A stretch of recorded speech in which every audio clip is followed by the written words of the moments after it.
Welcome back to Cafe Tales. I'm your host, Ailey, and today we are steeping ourselves in the world of Miss Marple. Now tell me, don't you just love how stories bring us together, no matter where we are in this big, beautiful world? Before we begin, I'd love to know, which corner of the world are you enjoying this story from? Let me know in the comments. I'm reading every single one. Let's get started. The morning mist still clung to the honeysuckle when Miss Jane Marple made her way down the high street of St. Mary Mead. The village was all astir with the latest addition to their small community, treasures of time, an antique shop that had recently opened its doors in what had been the old post office building for as long as anyone could remember. Another change, Miss Marple murmured to herself, adjusting her woolen shawl against the crisp autumn air. Though perhaps not all changes are unwelcome. She paused before the newly painted green door, admiring the gleaming brass plate and the artfully arranged window display that featured an elegant Victorian writing desk and a set of Wedgwood plates. The bell tinkled pleasantly as she entered, and a gentleman appeared from behind a mahogany bookcase. He was perhaps 65, with silver hair brushed carefully back from a high forehead, and the sort of refined features that suggested good breeding. His suit was impeccably cut, though not showy, and his hands, Miss Marple noticed, were those of someone accustomed to handling delicate objects. "Good morning, madam," he said, his voice cultured and welcoming. "I am Edwin Graves, the proprietor. How may I assist you today?" "How do you do, Mr. Graves?" Miss Marple replied, her blue eyes twinkling. "I'm Miss Marple, and I thought I would come and welcome you to St. Mary Mead. We don't often have new establishments opening in our little village." Mr. Graves smiled, revealing even white teeth. "How very kind of you, Miss Marple. I've heard your name mentioned already. It seems you're something of a local institution." "Oh dear," Miss Marple said with a modest flutter of her hands. "One does live in a place for rather a long time, and people will talk, so... But your shop is quite splendid. Such beautiful things." As she moved through the shop, her keen eyes took in everything. The arrangement of furniture, the careful positioning of smaller items in glass cases, the way certain pieces seemed to catch the light just so. She paused before a central display case, her attention caught by a particularly exquisite piece. "Ah," Mr. Graves said, noticing her interest. "You have an excellent eye. That's a Georgian silver filigree box, late 18th century. Quite exceptional workmanship." The box was indeed beautiful. Its delicate silver work formed intricate patterns of leaves and flowers, with tiny seed pearls set at strategic points. It seemed to glow with its own inner light. "It's not for sale, I'm afraid, Mr. Graves," he continued, a note of pride creeping into his voice. "A family heirloom? My grandmother's, actually. I keep it here because I believe beautiful things should be seen and appreciated. Don't you think?" "Indeed," Miss Marple agreed, though she added gently, "family treasures can sometimes carry quite a weight of history with them." Something flickered in Mr. Graves's eyes. Was it concern? But it was gone so quickly that Miss Marple couldn't be certain. "Quite so," he said smoothly. "Now, was there anything particular you were looking for?" "Today?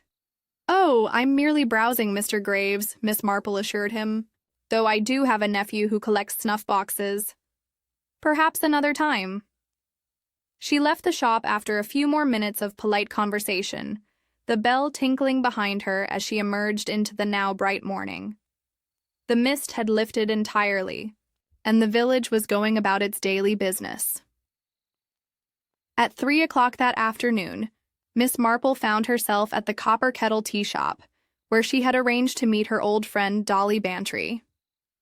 The Colonel's wife arrived in a flurry of scarves and good humor. "Jane, my dear, have you seen the new antique shop? Arthur's quite taken with it. He swears he recognizes the owner from somewhere, says he knew him in the army, though under a different name. You know how Arthur is about faces." "Indeed," Miss Marple said, pouring tea. "Mr. Graves seems a very pleasant gentleman." "Oh, is that his name?" Arthur was certain it was something else. Gresham, Graham, something beginning with G. At any rate, their conversation was interrupted by the arrival of Lady Selina Harcourt, whose grand manner always seemed slightly out of place in the cozy tea shop.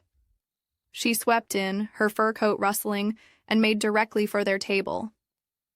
"Miss Marple, Mrs. Bantry," she said without preamble, "I must speak with you. Something quite extraordinary has happened." Lady Selina's face was pale, and her hands, usually so steady, trembled slightly as she removed her gloves. "My dear Lady Selina," Miss Marple said gently, "do sit down. You look quite upset." Lady Selina sank into a chair, accepting a cup of tea gratefully. After a fortifying sip, she leaned forward conspiratorially. "I've just come from that new antique shop," she began. "I thought I might find something for the morning room, you understand. But while I was there, I saw something that gave me quite a shock." "Whatever do you mean, Dolly?" asked Dolly, all attention. "Now, there's a silver filigree box in the main display case," Lady Selina continued, her voice dropping to a whisper. "A Georgian piece, quite distinctive. It was stolen from Harcourt Hall 20 years ago." Miss Marple set down her teacup carefully. "Are you quite certain, Lady Selina?" "Absolutely," the lady replied firmly. "It's an extremely unusual piece. My great-grandfather had it specially commissioned. There's a pattern of intertwined roses and thistles that's quite unique to our family. And more than that," she paused dramatically, "it contained documents of great personal importance to the Harcourt family. Documents that were never recovered." "Did you speak to Mr. Graves about it?" Miss Marple inquired. "I most certainly did not," Lady Selina said indignantly. "If that man has my property, I shall involve the police immediately. Though he did mention something about it being a family heirloom of his own." She sniffed disapprovingly. "Family heirloom, indeed." As Lady Selina continued her tale of outrage, Miss Marple's gaze drifted to the window. Through the lace curtains, she could see the antique shop across the street. Mr. Graves was standing outside, engaged in what appeared to be an intense conversation with a young woman in a smart navy suit. There was something in their postures, a similarity in the tilt of their heads, the set of their shoulders, that suggested a family connection. "I shall telephone Inspector Slack this very evening," Lady Selina was saying. "This is clearly a matter for the police." "Perhaps," Miss Marple said thoughtfully, her eyes still on the scene across the street, "it might be wise to proceed with caution. After all, 20 years is a very long time, and memories can sometimes play tricks on us." But even as she spoke these soothing words, Miss Marple's mind was already turning over the possibilities: a stolen heirloom, a mysterious shopkeeper, documents of importance. Yes, there was definitely something here that warranted closer attention. And if her years in St. Mary Mead had taught her anything, it was that in a small village, secrets had a way of coming to light, no matter how carefully they were hidden. As the ladies finished their tea and prepared to depart, Miss Marple noticed that the young woman had left, and Mr. Graves was standing alone outside his shop, gazing up at the upper windows with an expression she couldn't quite read. Was it worry, anticipation, or perhaps something else entirely? Time will tell, Miss Marple thought to herself. Time always did. Inspector Slack arrived in St. Mary Mead the following morning with his characteristic air of professional impatience. He was a tall, angular man whose suits always seemed slightly too tight across the shoulders, as if his very frame resented the constraints of civilian clothing. His manner suggested that dealing with what he privately termed village nonsense was rather beneath his dignity, though he would never have admitted that his success rate significantly improved whenever a certain elderly spinster happened to be involved in his cases. Lady Selina Harcourt, he announced to Constable Polk, who had met him at the station. Seems to think she's identified stolen property in this new antique shop. 20 years missing, she says. Probably just a similar piece, but we'd better look into it. The bell above the door of Treasures of Time announced their arrival with the same pleasant tinkle that had greeted Miss Marple the previous day. Mr. Graves emerged from the back room, his expression shifting from mild concern to professional courtesy as he recognized the official nature of his visitors. "Good morning, Inspector Slack." "Inspector Slack. And you are Mr. Edwin Graves, proprietor of this establishment?" "I am indeed. How may I assist you?" "I understand you have a Georgian silver filigree box in your possession. I'd like to examine it, if you please."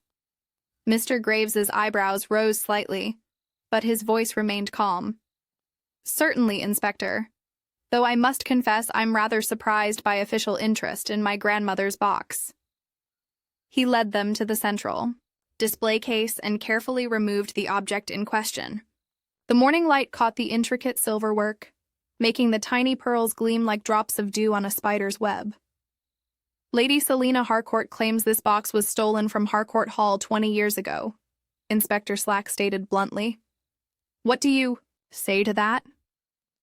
"I say that Lady Selina is mistaken," Mr. Graves replied evenly.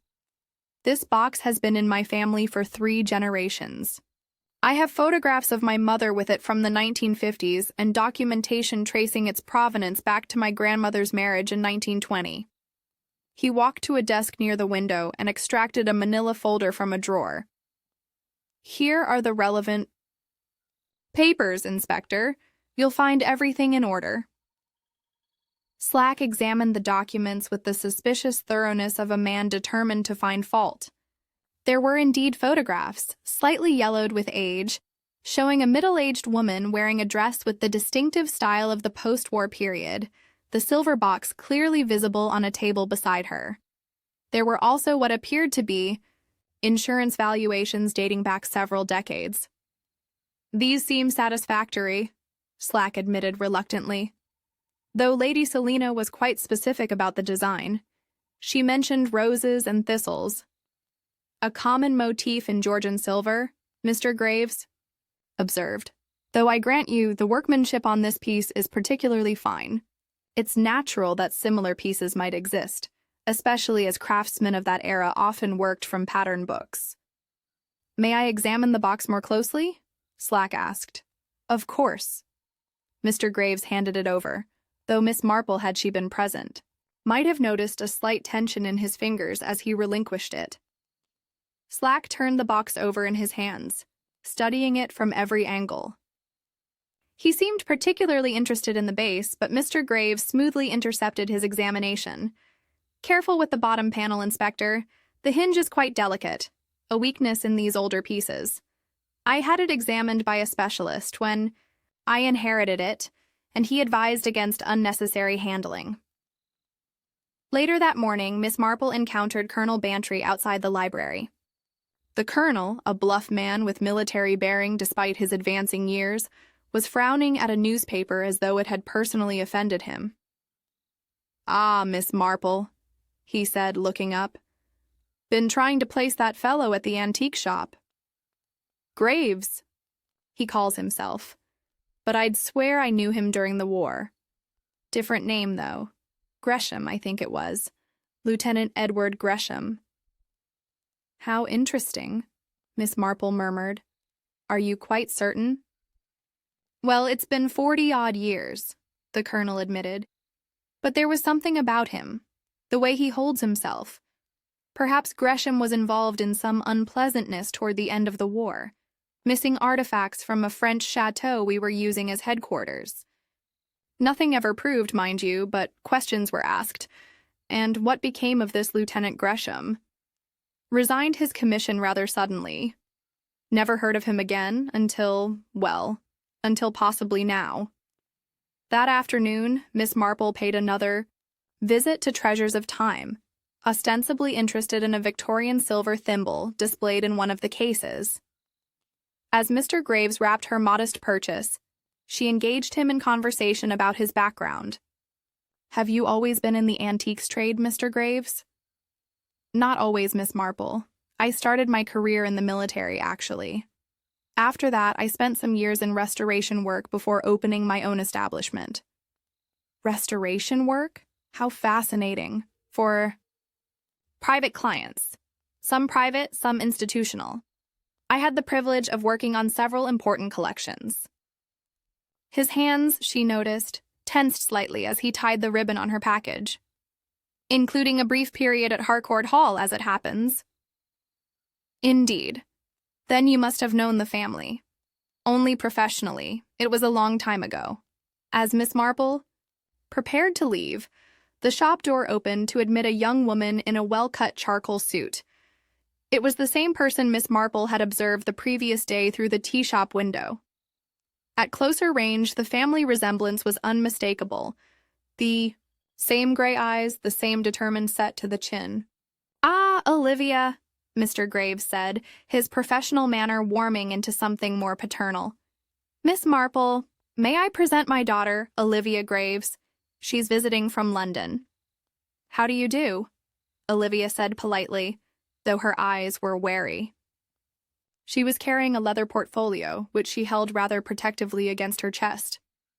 "Olivia works as an archivist at the British Museum," her father added with obvious pride. "She's been helping me catalog some recent acquisitions." "How interesting," Miss Marple observed. "Such important work, preserving the past. Though I imagine you must encounter quite a few mysteries in your profession. Documents with unclear provenance, artifacts with disputed ownership." Something flickered in Olivia's eyes.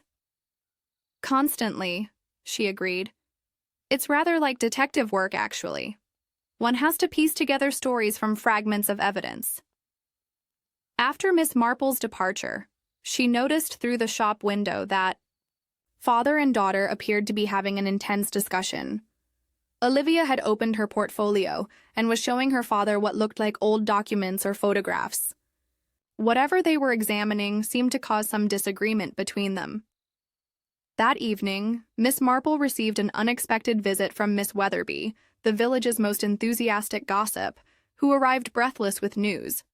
"My dear Miss Marple, I simply had to tell you. I live just opposite the antique shop, you know, and I've noticed the most peculiar things. Lights on at all hours, well past midnight sometimes, and people coming and going at the oddest times." "People?" Miss Marple inquired, pouring tea. "Well, the daughter, of course. She's been here all week. But there was another visitor last night, an elderly gentleman with a beard carrying a briefcase. Very distinguished looking. They were in the shop. Until nearly 2 a.m.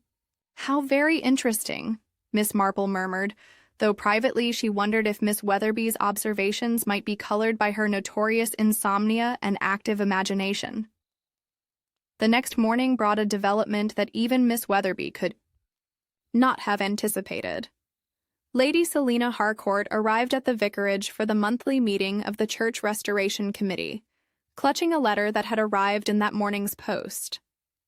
The envelope bore no return address, and the message inside was typewritten on plain paper. "If you wish to recover what was taken from your family, look beyond the silver to what it contains.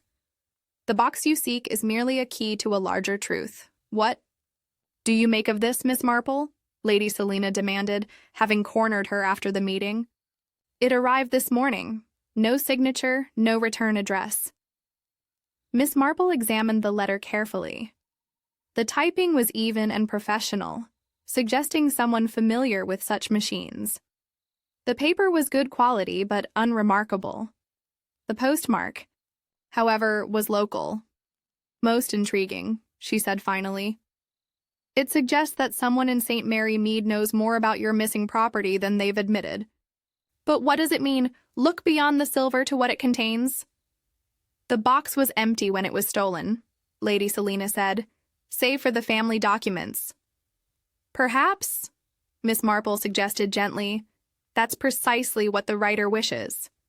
To draw your attention to the documents themselves rather than their container." As Lady Selina bustled off to consult with Inspector Slack, Miss Marple found herself reflecting on the curious chain of events. An antique dealer with a mysterious past, a disputed heirloom, anonymous letters, and midnight visitors. All the ingredients for a properly complicated puzzle. And at the center of it all, that beautiful silver box, sitting in its display case like a spider in its web, drawing everyone's attention while perhaps concealing the real truth. Miss Marple had always found that in cases like these, the most obvious element was rarely the most important. The question was, what was everyone overlooking? She decided it might be time to pay another visit to Treasures of Time. After all, she reflected, one could never have too many silver thimbles. And Mr. Graves had mentioned something about expecting a new shipment of Victorian sewing implements.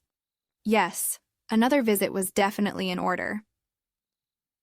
The morning fog still lingered over St. Mary Mead when the news spread through the village like wildfire. There had been a break-in at Treasures of Time during the night. Miss Marple learned of it from her housemaid Emily, who had heard it from the butcher's boy, who had been told by Constable Polk himself. By the time Miss Marple had finished her breakfast and put on her second-best hat, the one with the rather jaunty blue feather, quite half the village seemed to have gathered outside the antique shop. Inspector Slack's car was already parked, at an awkward angle outside, suggesting he had arrived in his usual state of official irritation. Miss Marple approached the shop just as Mr. Graves was explaining the situation to a small crowd of interested onlookers.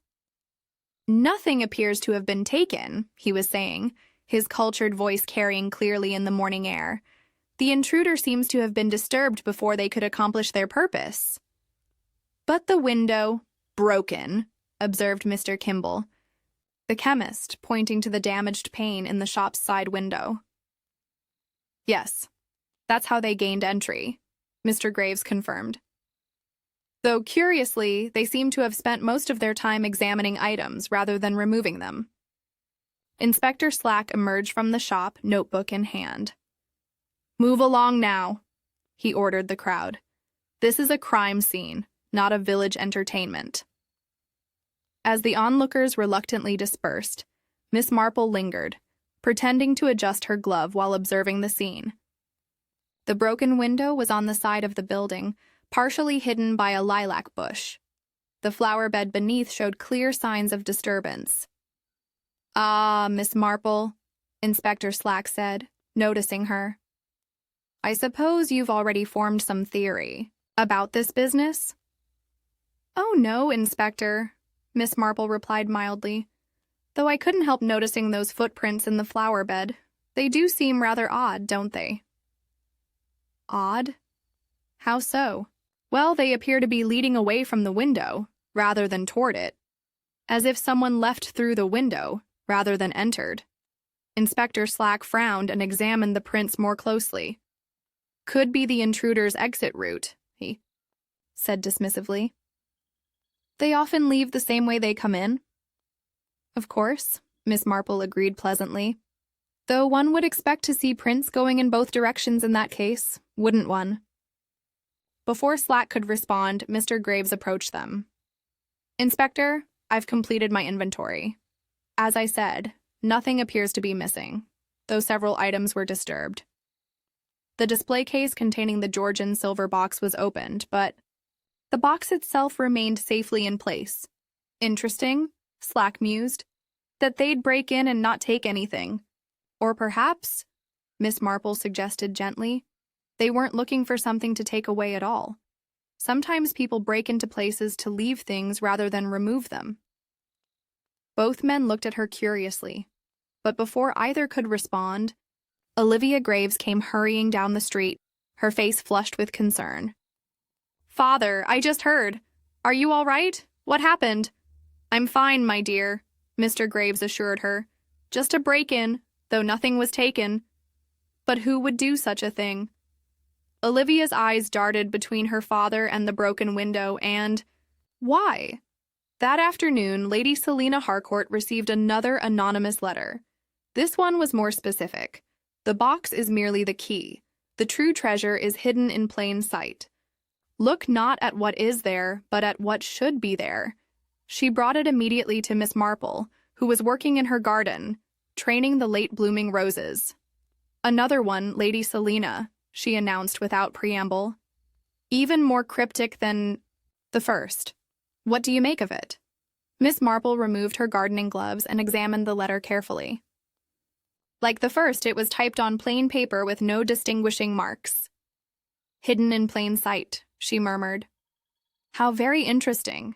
Tell me, Lady Selina, what exactly was in those documents that were stolen with the box?" Lady Selina shifted uncomfortably. "Family papers, legal documents, some personal correspondence." "Personal correspondence? Letters between your grandfather and, well, various parties?" "Business associates, mainly."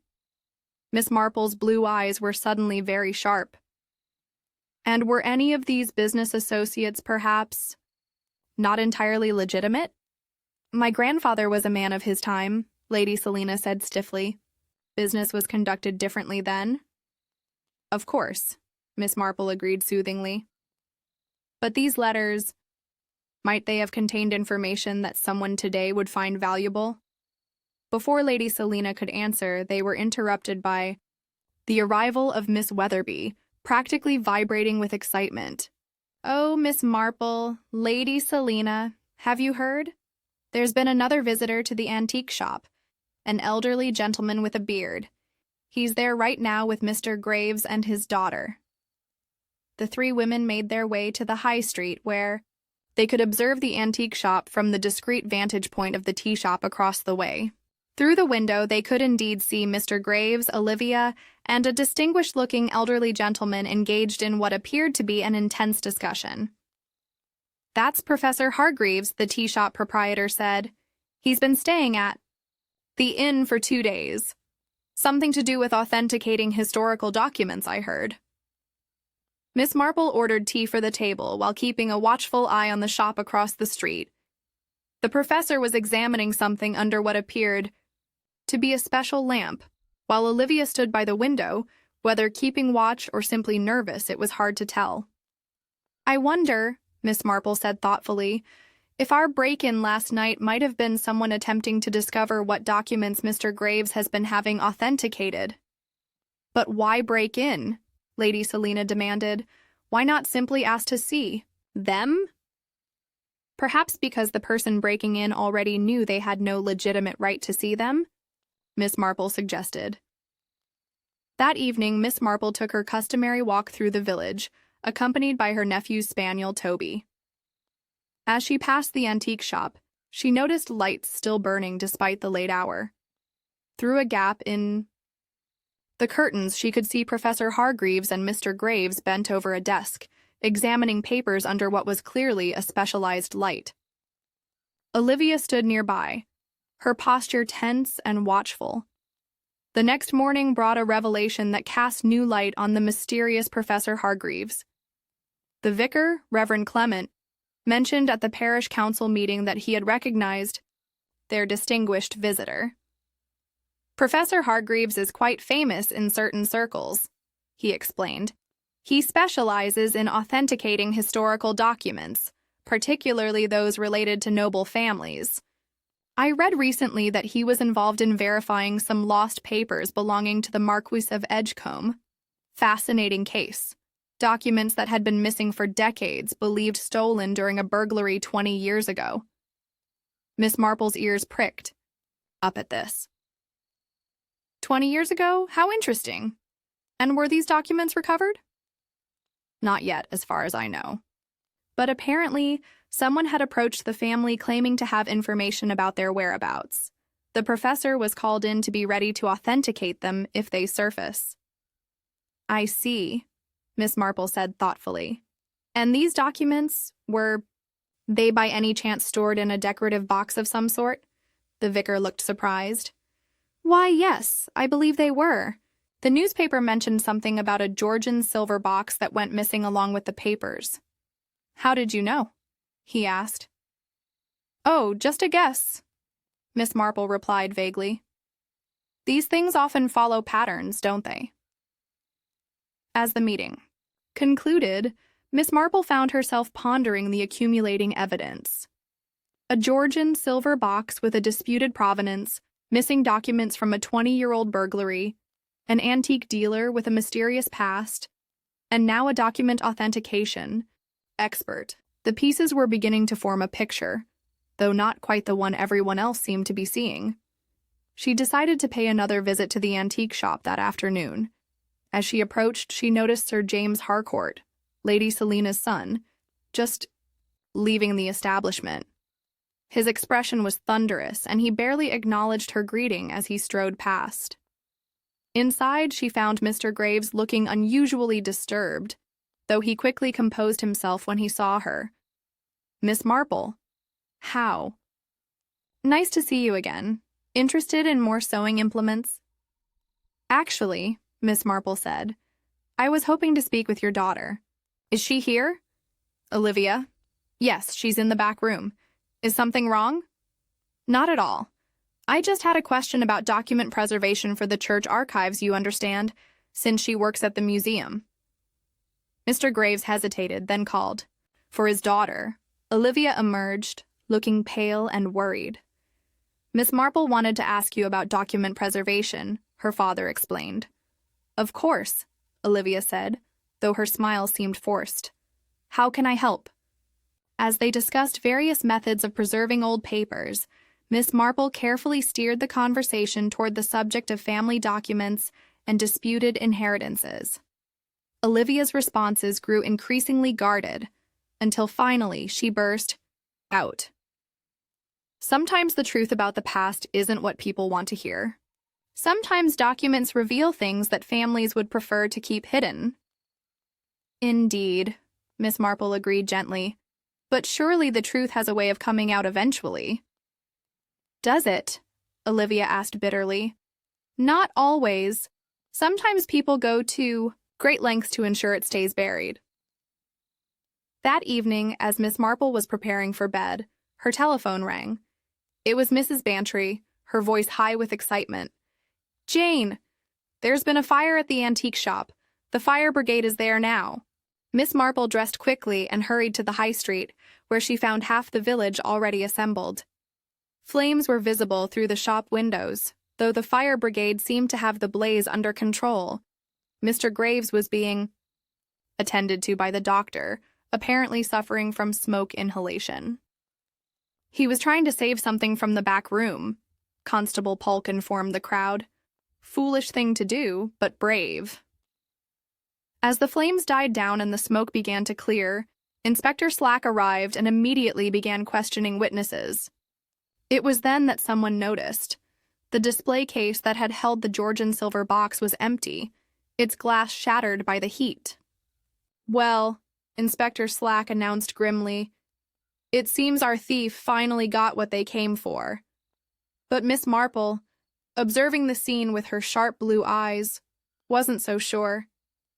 Something about this fire, coming so soon after the break-in and the appearance of Professor Hargreaves, seemed too convenient. And if her growing suspicions were correct, the missing box might be the least important part of this increasingly complex puzzle. The morning after the fire found Miss Marple at the county library in Much Benham, a market town some 5 miles from St. Mary Mead. The librarian, Miss Amelia Burtonshaw, was a thin, precise woman who regarded her domain with the fierce protectiveness of a mother dragon. She had, however, a soft spot for Miss Marple, who shared her appreciation for properly maintained card catalogs and the importance of preserving local history. "Georgian silver boxes?" Miss Burtonshaw repeated, adjusting her spectacles. "We have several excellent volumes on the subject. The craftsmen of that period were quite ingenious." "In a manner of speaking," Miss Marple replied evasively. "I'm particularly interested in boxes with hidden compartments or secret mechanisms." Miss Burtonshaw's eyes lit up with scholarly enthusiasm. "Ah, now that's a fascinating subject. The Georgian craftsmen were masters of concealment.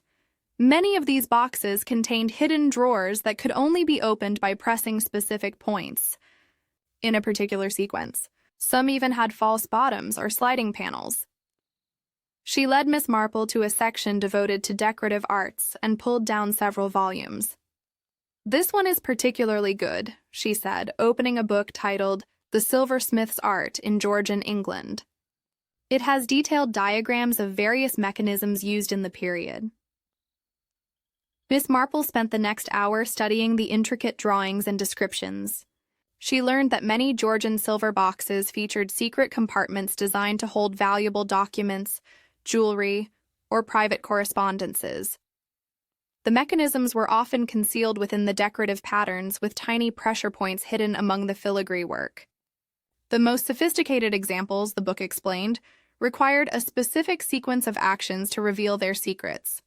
A rose might need to be pressed, followed by a thistle, then a particular leaf, all in the correct order. Without knowledge of the sequence, the compartment would remain invisible and inaccessible. Returning to St. Mary Mead that afternoon, Miss Marple found the village still buzzing with gossip about the fire. The antique shop remained closed, its windows darkened with soot. But Mr. Graves had been released from the hospital and was reportedly resting at his rooms above the shop. Miss Marple decided to pay him a visit, armed with a jar of her homemade calf's foot jelly, a remedy she firmly believed could cure most ailments, physical or otherwise. She found Mr. Graves alone in his sitting room, looking pale and drawn. His usually immaculate appearance was somewhat disheveled, and there were dark circles under his eyes. "Miss Marple," he said, attempting to rise. "How kind of you to call." "Please don't get up," she insisted, settling herself in a chair opposite him. "I brought you some jelly. It's very strengthening after a shock." "You're very kind." He accepted the jar with hands that trembled slightly. "I'm afraid I'm not very good company today. Such a dreadful experience." Miss Marple sympathized. "And to lose that beautiful silver box as well, though I suppose it could have been much worse." "Yes," he agreed, though something in his tone suggested he wasn't entirely convinced. The fire brigade arrived very promptly. "I've been wondering, Miss Marple," she said conversationally, "about Georgian silver boxes. I visited the county library this morning. Such fascinating information about their construction. Did you know that many of them had secret compartments?" Mr. Graves stiffened almost imperceptibly. "Indeed? How interesting." "Oh, yes. Apparently the craftsmen were quite ingenious. Some boxes had hidden springs that could only be activated by pressing certain points in a specific order, rather like a puzzle, really. The box that was stolen from my shop had no such features," Mr. Graves said quickly. "It was quite straightforward. Beautiful, certainly, but not complex." "Of course," Miss Marple agreed pleasantly, though I couldn't help noticing when I saw it that there seemed to be a slight irregularity in the pattern on one side, a small indentation that didn't quite match the rest of the design. "You're very observant," Mr. Graves said carefully. "There was indeed a small imperfection. Damage from age, I always assumed." "Ah, age," Miss Marple nodded. "It does take its toll on all of us, doesn't it? Though sometimes what appears to be damage is actually something quite intentional." Their conversation was interrupted by the arrival of Olivia Graves carrying a stack of charred papers. "Father, I've been sorting through what we salvaged from the back room." She stopped short when she saw Miss Marple. "Oh, I'm sorry. I didn't realize you had company." "Not at all, dear," Miss Marple said, rising. "I should be going. But before I do, might I ask, those papers you're holding, are they badly damaged?" Olivia glanced down at the documents in her arms. "Some are beyond saving, but others, well, it's curious. The fire seems to have been concentrated in one particular area of the room, almost as if someone wanted to destroy specific documents," Miss Marple suggested gently. Olivia's eyes widened, but before she could respond, her father intervened. "The fire chief said it probably started from an electrical fault," he said firmly. "These old buildings, you know, The wiring can be quite dangerous. After leaving the Graves residence, Miss Marple encountered Inspector Slack outside the police station. He looked even more irritable than usual. "Ah, Inspector," she greeted him. "Have you made any progress with the investigation?" "Progress?" Slack snorted. "I've got a break-in where nothing was taken, a fire that was apparently accidental, and a missing silver box that half the village seems to think rightfully belongs to Lady Selina Harcourt. Oh, and now I've got confirmation from Scotland Yard about something else entirely." "Indeed?" "That Edwin Graves is definitely the same person as Edward Gresham. Military records confirm it. Not that it matters much, there's no criminal record. Just a change of name after his divorce 15 years ago." "How interesting. And his employment at Harcourt Hall?" "He worked there, all right, 20 years ago, just before the burglary. Left rather suddenly, according to the records. Lady Selina's husband dismissed him, though the reason isn't clear. That evening, Miss Marple received an unexpected visitor. Sir James Harcourt appeared at her door, his usual aristocratic composure somewhat ruffled. "Miss Marple," he began without preamble, "I understand you've been taking quite an interest in this business with the antique shop." "Just natural curiosity," Miss Marple replied, inviting him in. "Won't you have some tea?" "Thank you, no. I've come to ask, that is, to suggest, that perhaps it would be better if this whole matter were dropped." "Dropped?" "My mother is elderly and sometimes confused. This obsession with a silver box that may or may not have belonged to our family is quite unhealthy. As for these anonymous letters she's been receiving, well, I suspect they're nothing more than someone's idea of a cruel joke.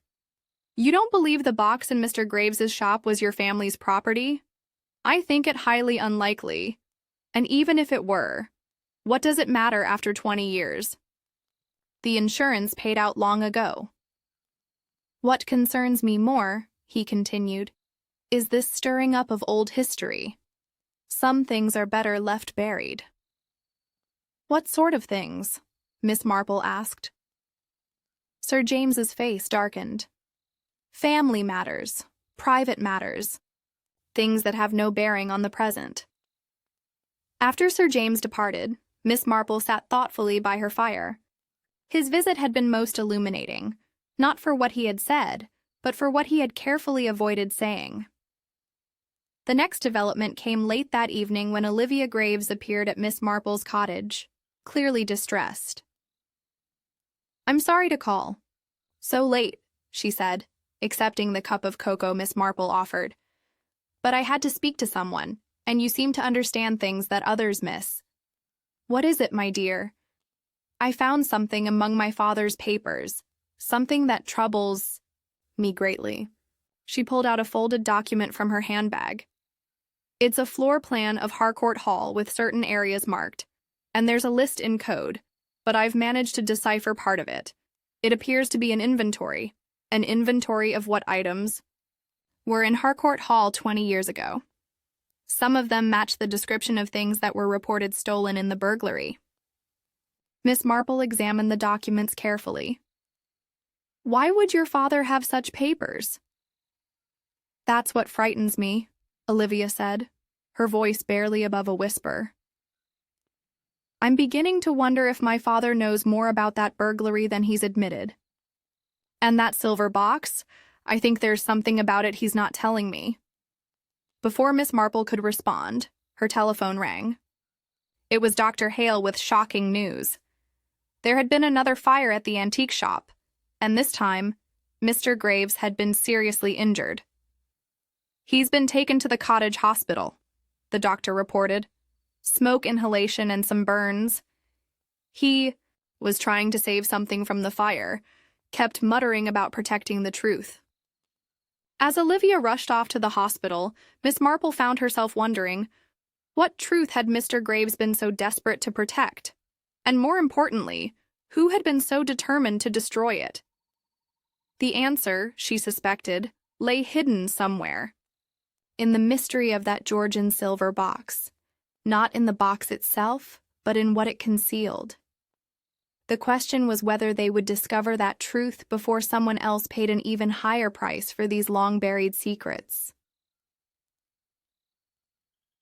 The second fire at Treasures of Time had caused considerably more damage than the first.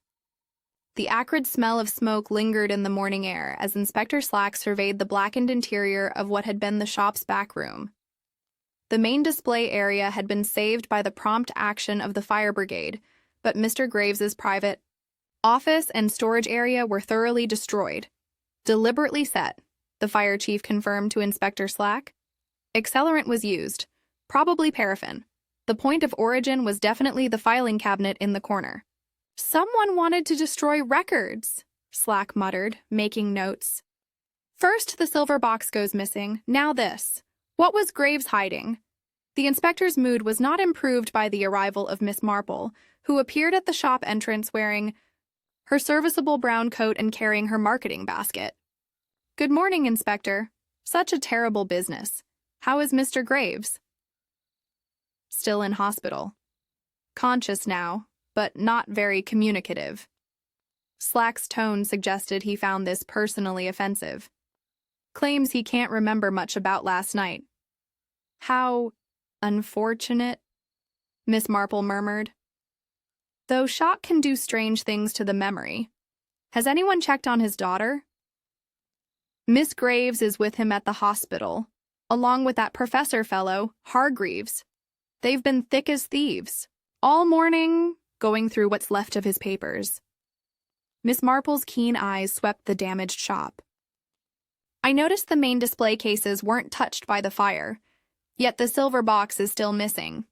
Vanished completely, either taken during the first fire or... Slack paused, frowning. Or never taken at all, Miss Marple suggested gently. Before Slack could respond, his constable appeared with news that Sir James Harcourt was demanding to speak with him urgently. With a grunt of annoyance, the inspector departed, leaving Miss Marple to her observations. Later that morning, she made her way to the cottage hospital where she found Mr. Graves propped up in bed, his face drawn but alert. Olivia sat beside him, while Professor Hargreaves occupied a chair near the window, studying a sheaf of partially charred documents. Miss Marple, Mr. Graves said weakly, how kind of you to visit. I brought some more of my calf's foot jelly, she said, placing the jar on his bedside table. Though I see you're well attended. Professor Hargreaves has been helping us salvage what we can from the fire, Olivia explained. Some documents of historical importance survived. Indeed, the professor added, peering over his spectacles. Quite remarkable, really. Documents that could shed new light on certain events from the past. Miss Marple settled herself in the visitor's chair. Mr. Graves, I've been wondering about something. That silver box. Such a beautiful piece. Had it been in your family long? Mr. Graves exchanged a glance with his daughter before answering. Some secrets, Miss Marple, are kept not to deceive, but to protect. Protect whom? Those who might be hurt by the truth. Sometimes the past is better left undisturbed. And yet, Miss Marple observed, someone seems very determined to disturb it, or perhaps to ensure it remains buried forever. That afternoon, Miss Marple called upon Lady Selina Harcourt at Harcourt Hall. She found the elderly lady in her sitting room, surrounded by photograph albums and old letters. I've been going through family papers, Lady Selina explained, gesturing to the scattered documents. Since all this business started, I've been remembering things I'd rather forgotten. Such as? Such as, my grandfather was not always a faithful husband. There was a scandal, hushed up, of course. A child born to one of the household staff. The woman was sent away with a settlement. But the child? What became of the child? That's what troubles me. She picked up a faded photograph showing a grand house party from the 1890s. I found these letters only recently.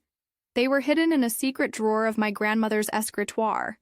They suggest the child was not sent away after all, but was raised locally under another name.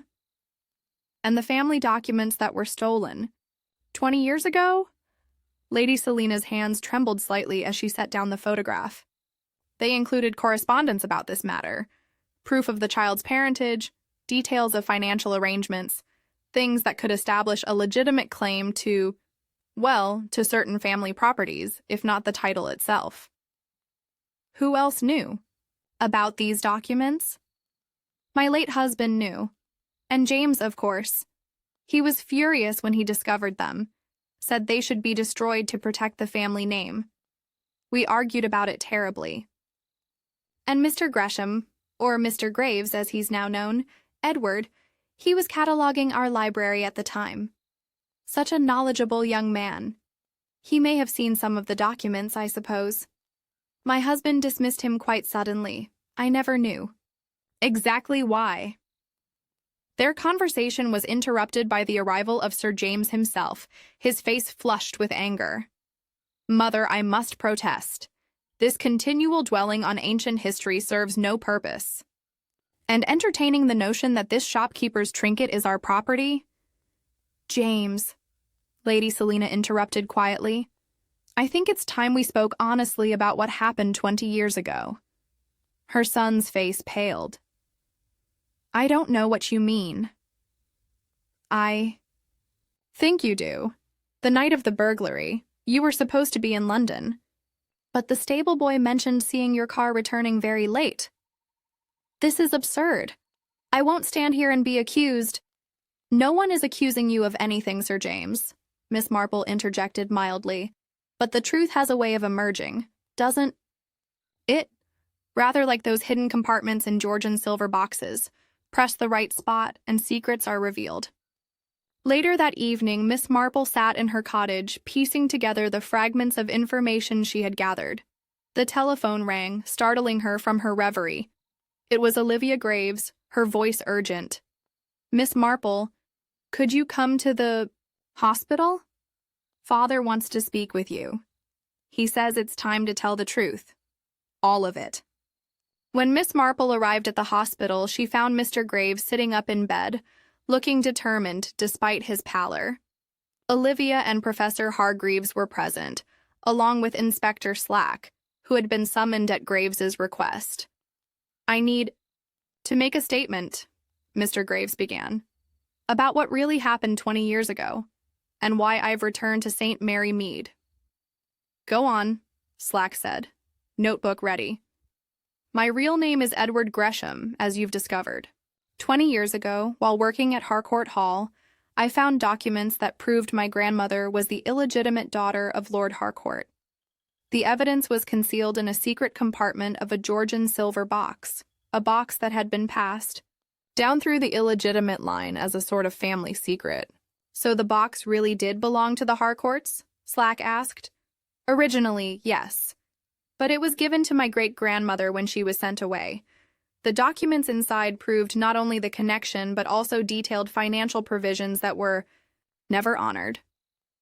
When I approached Lord Harcourt with this information, he was unsympathetic. His son, James, was even more hostile. What happened then? I was dismissed immediately, accused of theft, though nothing was ever proved. Shortly after, there was a burglary at Harcourt Hall. The silver box and the documents disappeared. I was suspected, of course, but I had an alibi. Why return? Now? Miss Marple asked gently. Because my daughter discovered our family connection independently through her work as an archivist. She convinced me it was time to seek recognition, if not restitution. I acquired a replica of the silver box and returned here, hoping to draw out whoever had the original. And the fires. Someone is very determined that the truth should never come out. The first fire was a warning. The second was meant to destroy any evidence I might have collected. Do you know who? Slack asked. Mr. Graves hesitated, then shook his head. I have suspicions, but no proof. As they left the hospital, Inspector Slack turned to Miss Marple. Well, that's a pretty story, but where does it leave us? We still don't know who took the original box or who's been setting fires. Oh, I think we do, Inspector, Miss Marple replied quietly. The question is whether we can prove it. You see, there's one person who had both motive and opportunity, someone who's been trying to direct our attention elsewhere from the very beginning. Who? Miss Marple's blue eyes twinkled. All in good time, Inspector, but I think it might be wise to keep a close watch on Harcourt Hall tonight. Unless I'm very much mistaken, our fire starter will make one more attempt to destroy the evidence, the real evidence this time. The stage was set for the final act of their village drama, and Miss Marple had a feeling that before the night was over, all the hidden compartments would finally be opened. The autumn afternoon sun cast long shadows across Miss Marple's sitting room as she arranged chairs for what she privately thought of as the denouement, the satisfying moment when all the tangled threads of a mystery were finally woven into a coherent pattern. Her guests began arriving at 4 hours precisely, as requested in her politely worded but firmly insistent invitations. Inspector Slack appeared. First, looking slightly uncomfortable out of uniform in his Sunday suit. Colonel and Mrs. Bantry followed, the colonel still muttering about having recognized Graves from his army days. Lady Selina Harcourt arrived with her son, Sir James, who wore an expression of barely contained irritation. Mr. Edwin Graves, still pale from his recent ordeal but determined to attend, was supported by his daughter, Olivia. Professor Hargreaves completed the party, carrying his inevitable briefcase. Thank you all for coming, Miss Marple began once her guests were settled with tea and her famous seed cake. I thought it might be helpful to clarify certain matters regarding recent events in our village. I don't see why this is necessary, Sir James interjected. The police have their statement from Mr. Graves. Surely the matter is closed. Not quite, Miss Marple replied gently.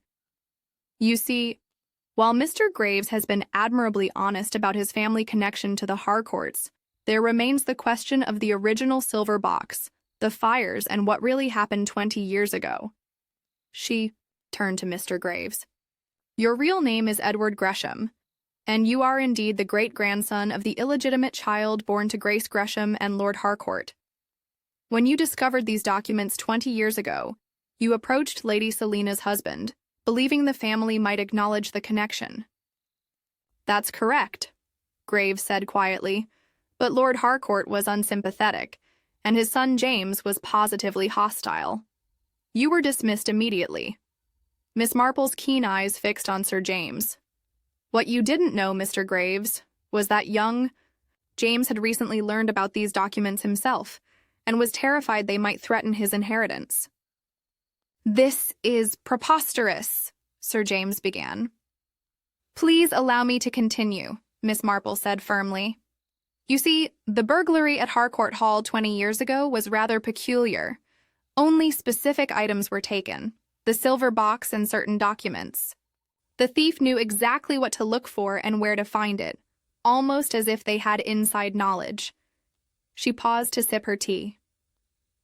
Sir James, you told your mother you were in London that night, but the stable boy saw your car returning very late.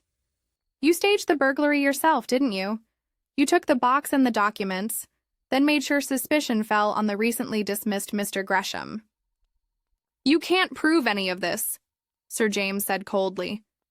Perhaps not directly, Miss Marple conceded, but let's consider recent events.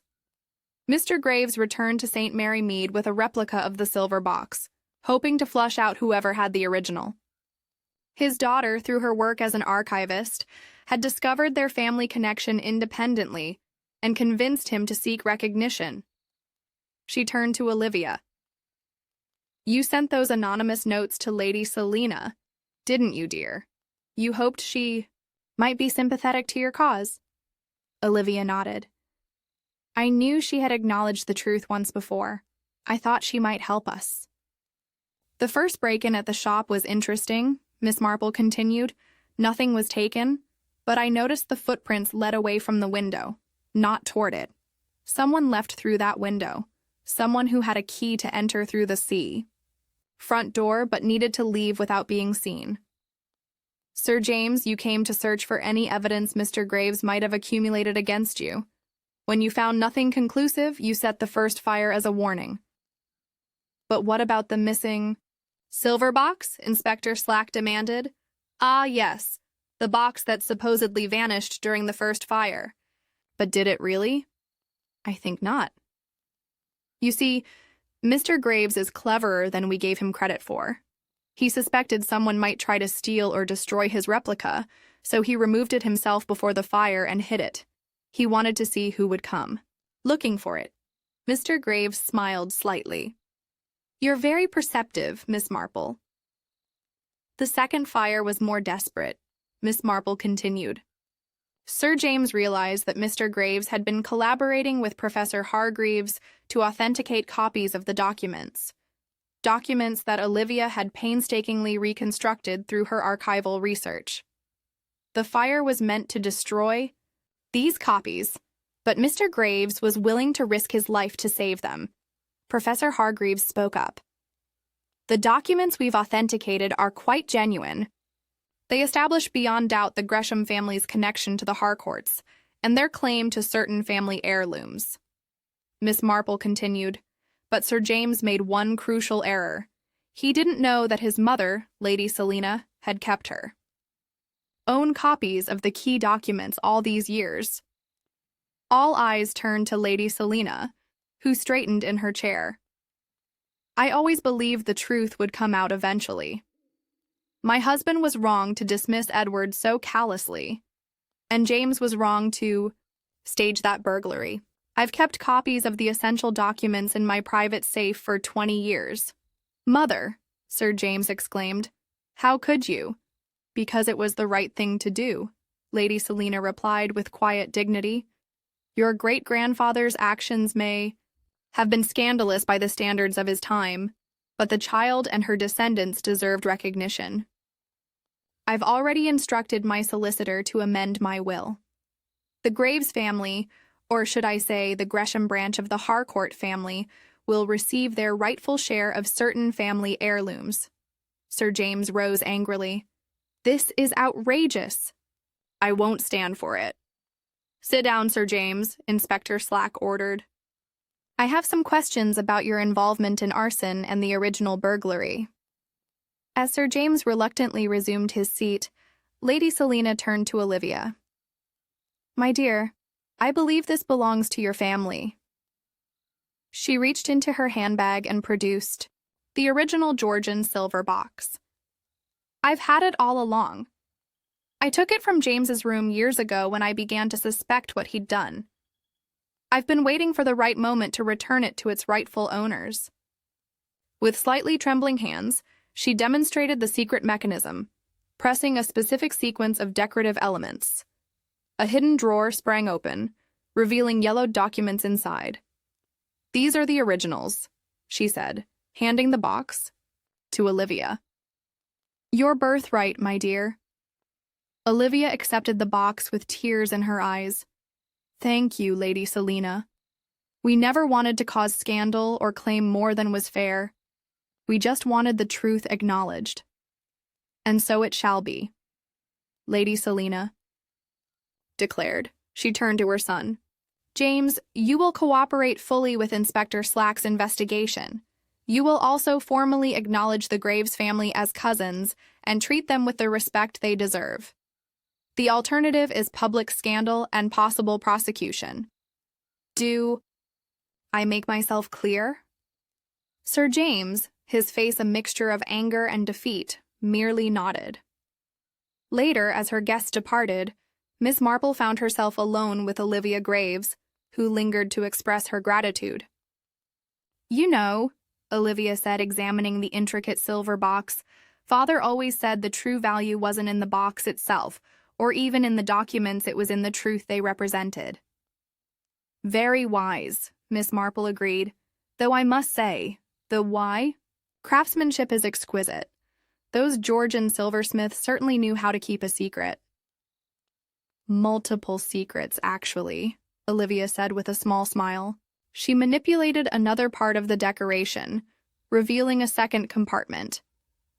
This one contained a letter from her great-great-grandmother to her daughter, explaining the truth about her parentage. She wanted her descendants to know who they were, even if the world didn't acknowledge them. "How extraordinary," Miss Marple murmured. "To think that all these years the box carried not just proof of lineage, but a mother's love across generations." As Olivia left, cradling the precious box, Miss Marple reflected on the nature of secrets. They were rather like her garden, she thought. Some needed to be carefully tended and protected, while others needed to be brought into the light to truly flourish. The trick was knowing which was which. That evening, as she sat knitting by her fire, Miss Marple received a telephone call from Lady Selina. "I wanted to thank you, Miss Marple. Without your persistence, the truth might never have come out." "The truth has a way of revealing itself," Miss Marple replied, "rather like those hidden compartments. One simply needs to know where to apply the right pressure. James has agreed to my terms. He's furious, of course, but he knows when he's beaten. The Graves family will be formally acknowledged and certain family heirlooms will be shared. It's only fair after all these years." "Most satisfactory," Miss Marple agreed. "And Mr. Graves, Mr. Gresham, will he continue with his antique shop?" "Oh, yes. He says he's grown fond of St. Mary Mead, and Olivia is considering opening a small museum here, the hidden history of St. Mary Mead, she wants to call it. I've offered to be a patron." After ending the call, Miss Marple picked up her knitting again. Another mystery solved. Another wrong righted. In her experience, justice sometimes came in unexpected forms. Sometimes it was a court of law, sometimes a family reconciliation, and sometimes simply the truth finally seeing the light of day. The silver filigree box had kept its secrets for generations, but in the end, even the most cleverly hidden truths had a way of working themselves free. Rather like the stitches in her knitting, Miss Marple thought, each one connected to the next, forming a pattern that only became clear when the whole piece was complete. Outside her window, St. Mary Mead settled into its evening quiet, the church clock chiming the hour. But Miss Marple knew that beneath the peaceful surface, stories and secrets continued to weave themselves into the fabric of village life. And when the next mystery arose, as it surely would, she would be ready. With her sharp eyes, patient manner, and understanding that human nature, whether in St. Mary Mead or the grandest mansion, remained remarkably consistent across the generations. For now, though, she was content. Another cup of tea, perhaps, and then to bed. After all, one never knew what tomorrow might bring in a village like St. Mary Mead.